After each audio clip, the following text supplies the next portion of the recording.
ভাবছেন এগুলো কি হেলেন অফ ট্রয় মুভির মতো সেই যুদ্ধজাহাজ কিংবা সাবমেরিনবাহী নৌকা? আসলে তা ঠিক নয়। এটি মূলত উত্তরবঙ্গের বিখ্যাত হাসাইগাড়ি বিলের দৈনন্দিনের চালচিত্র। তো চলুন আজকে দেখব এই হাসাইগাড়ি বিলেরই আদ্যপ্রান্ত।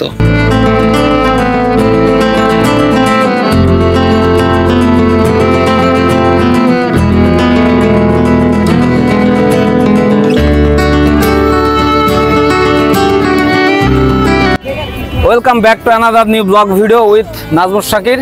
এই মুহূর্তে আমি রয়েছি উত্তরবঙ্গের সেই কক্সবাজার খ্যাত যে এরিয়া নওগাঁর সেই হাসাইগাড়ি বিলে। আসলে বিলের ভাইব কি নিব ভাই, এতটা ভিড় এই রাস্তায় যে আসলে রাস্তার ভাইবটাই মনে হচ্ছে যে অনেক বেটার হয়ে গিয়েছে। দ্যাটস ওয়াই আমি রাস্তা থেকে আপনাদেরকে স্বাগত জানাচ্ছি। আর আমি আজকে এই পানির সাথে কি করে এই উত্তরবঙ্গের মানুষের সন্ধি এবং ভালোবাসা, আর এই ভালোবাসার বিন্যাসে যে হাসাইগাড়ি বিল প্রধান পর্যটন কেন্দ্র হিসেবে পরিচিত হয়েছে এবং দেশব্যাপী সাড়া পড়েছে এবং দর্শকদের যে উচ্ছ্বসিত যে আলোড়ন সেটি কিন্তু এক ঝলক দেখতে পাচ্ছেন।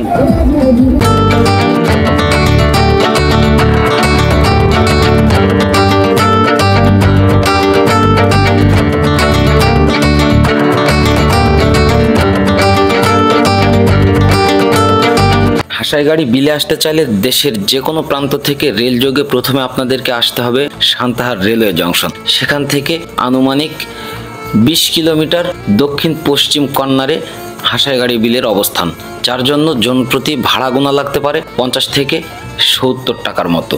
যারা বাস যোগে হাসাইগাড়ি বিলে আসতে চান তাদের জন্য রয়েছে সুবর্ণ সুযোগ। বাংলাদেশের প্রায় সকল কোম্পানির বাস কিন্তু নওগাঁর সাথে যোগাযোগ চালু রয়েছে। এসি, নন এসি সব ধরনের বাসে করে আপনারা কিন্তু নওগাঁ শহরে এসে তারপরে হাসাইগাড়ি ভ্রমণ করতে পারবেন অনায়াসেই।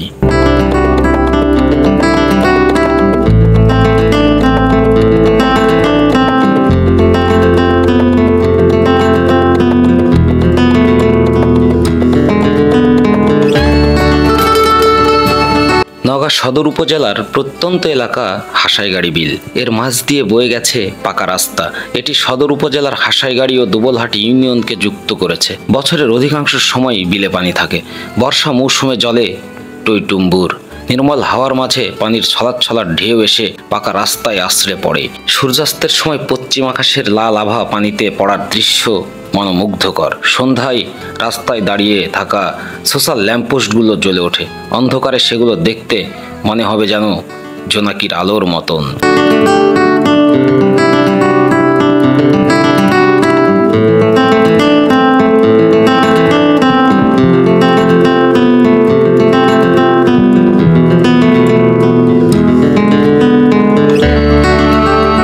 বিলে শ্যালো মেশিন চালিত নৌকায় চড়ে পরিবার পরিজন নিয়ে আনন্দ উপভোগ করে অনেকেই। এদিকে কিশোর, যুবক, বৃদ্ধ সহ সকল বয়সী মানুষের মিলন মেলার কেন্দ্রবিন্দুতে পরিণত হয় হাসাইগাড়ির বিল চত্বর।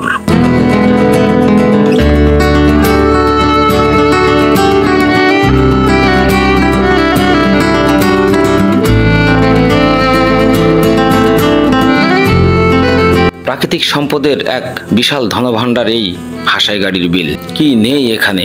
রয়েছে স্বাদু পানির যত ধরনের মাছ, রয়েছে পদ্ম, রয়েছে শাপলা সহ বিভিন্ন প্রজাতির ফুল, যেগুলো এই বিলের শোভা বৃদ্ধি করে। এবং পানি শুকিয়ে যাওয়া মাত্র এই বিলে হাজার হাজার হেক্টর জমিতে ফলে সোনালী ধান।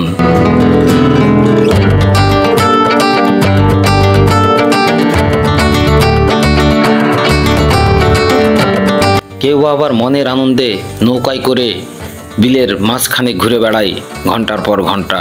বিলের মাঝে মধ্যে রয়েছে এক একটি হিজল গাছ, যা এক একটি ইতিহাস।